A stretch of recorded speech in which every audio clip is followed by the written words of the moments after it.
God has prepared a place of rest for everyone.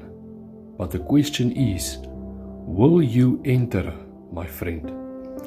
Let us read Hebrews chapter 4 together. God's promise of entering His rest still stands. So we ought to tremble with fear that some of you might fail to experience it.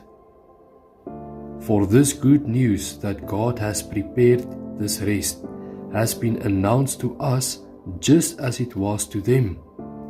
But it did them no good because they didn't share the faith of those who listened to God. For only we who believe can enter His rest. As for the others, God said, "In my anger I took an oath, they will never enter my place of rest." Even though this rest has been ready since He made the world, we know it is ready because of the place in the scriptures where it mentions the seventh day. On the seventh day, God rested from all His work.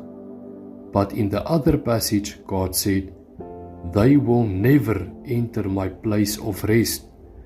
So God's rest is there for people to enter.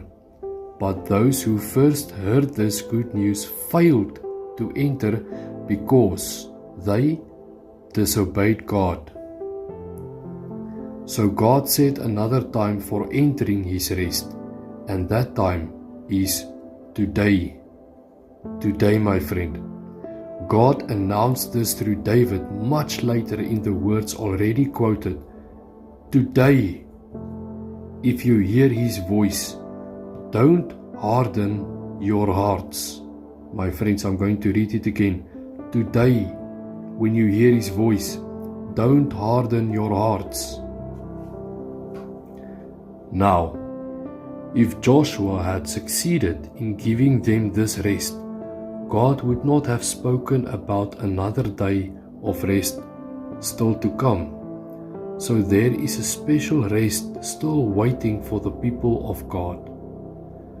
For all who have entered into God's rest have rested from their labors, just as God did after creating the world.